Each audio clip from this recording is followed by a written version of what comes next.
In Module 58, we will discuss what policies can help teachers acquire the knowledge and skills they need.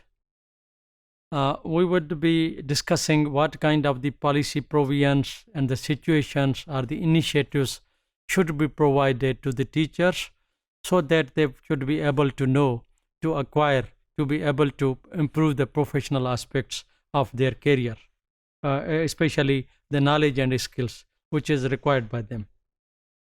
With the passage of time, the concept of the occupation and the profession has been changing. Initially, in the 18th and 20th century, in the Europe, the distinction between the occupation and profession lay in the level to which the profession required special knowledge, whereas in the occupation there was no need of special knowledge. So these are the this is the evolution of the concept of profession and distinguish between the profession and occupation. And in the 20th century, the professionalization of the teaching was stemmed by the growing standardization of the curriculum. The professionalization of the teachers was linked, was checked on the basis of standardization of the curriculum. And in the 21st century, there is a renewed focus on teacher professionalism as an approach to education reforms. How to bring the reforms through the teacher professionalism, or on the basis, on the other hand, on the basis of the reforms in the education, what kind of the professional requirement is there in the teachers, for the teachers, as improving teacher quality become viewed as the key to students' achievement, the teacher professionalism gained greater prominence. Yes, there is a direct relationship between the teachers' competency, professionalism, skills, attitudes, knowledge, and the students' outcomes. The teacher's continuous professional development is widely seen as an essential element for improving teachers' performance and the teachers' effectiveness, and for enhancing their commitment to their work. And if we talk the provisions, different provisions that are required for the improvement of the teachers, number one is prioritizing approaches that matter most. What kind of the approaches should be given top priorities for the improvement of the teachers?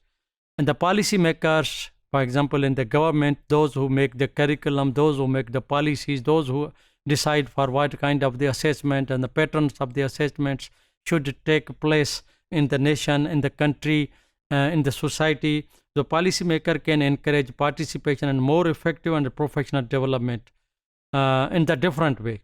They can encourage by addressing the culture of the schools, what kind of the culture should evolve in the schools, and by giving the structures and the process that encourage teachers to cooperate with each other, with the society, with the parents, with the students, with the school leaders, and by including providing time and opportunities to teacher to do so, and as they are needed.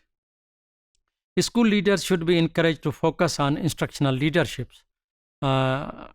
It should not on the managerial leadership. School leaders, and as it should be taken as the teacher leaders, and the teacher leaders should have the autonomy.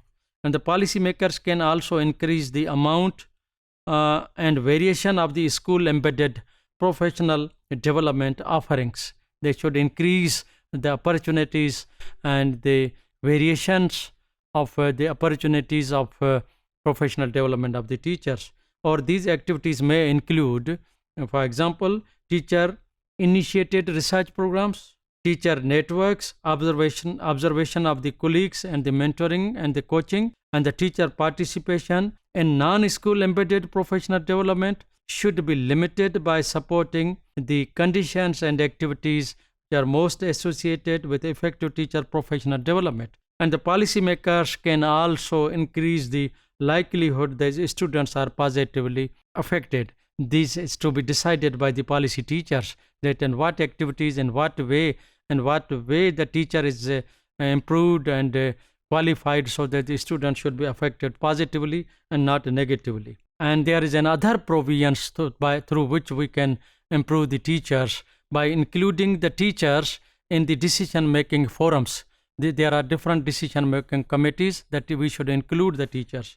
By including the teachers in the decision-making, the teachers would be having more ownership. They would be owning the decisions of the leadership, and there would be more input from the teachers as a practitioner to the policymaker, so that the policy would be in the proper track.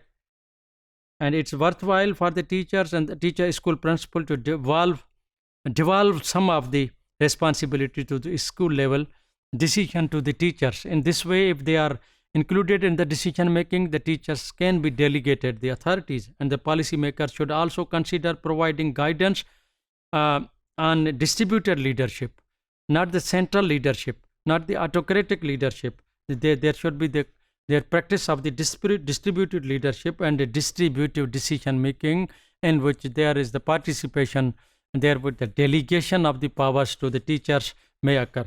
And the third aspect, how to strengthen the teachers, how to improve the teachers, the provision is strengthening peer collaboration through induction programs and the mentoring.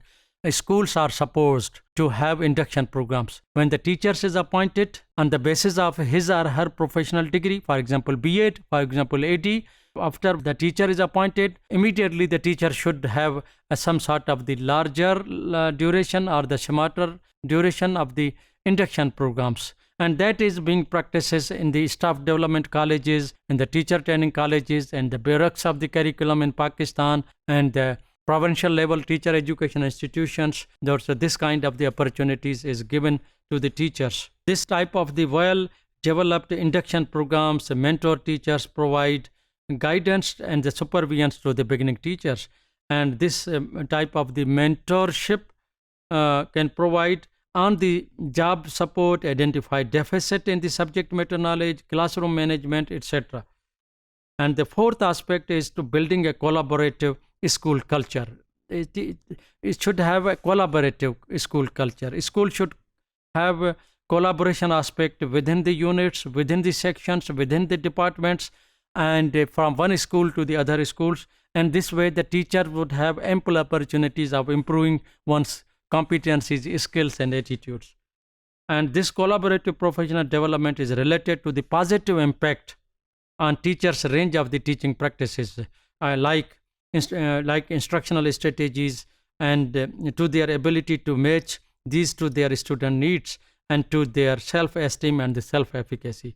And the collaborative professional development is linked to the positive influence, definitely the positive influence on the student learning processes, motivation, and outcomes. And the fifth one is supporting a culture of student assessment.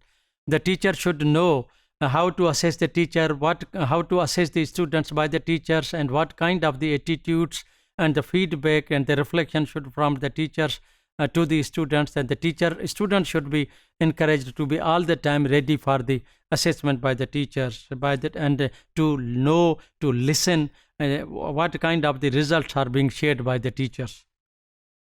And the teacher should have the role as a moderator of the results at the central level if it's done by the schools. The teacher should know how to improve the question papers, how to review the results, how to review the scripts, etc. The moderation is a key strategy in validating the consistency of the teacher's judgment and the marking. And the third aspect is strengthening the links between teacher appraisal and the professional development. Teacher is assessed by the head of the institutions or the head teachers. So the teacher's appraisal, assessment, we say annual confidential reports, ACRs, and the teacher performance appraisal reports, that should be linked with the professional development opportunities. Teacher should be given this type of the opportunities, and that should be appraised, that should be assessed, that should be linked, assessed on the basis of what kind of the input was provided by the head of the or the opportunity was provided by the teachers. And the key objective of this type of the appraisal is to identify areas of the professional development where the teacher is required to be good, and where he has already done remarkable work. and the pedagogical leadership at the school level plays a key role in ensuring the effectiveness of this link. And the basis we can say that the involving teacher in the school policies and the practice is an essential component of the modern education system, or the governance or the management of the schools. This is essentially important in the practice and the policies, both in building a culture of evolution and in system, and in incorporating the broader perspective in decision making. Yet devising the policies is just a first step. It's not the continuous process. Once you devise the policy, and then comes the implementation, and then comes the ownership by the teachers, and which are critical to the success of a phenomena.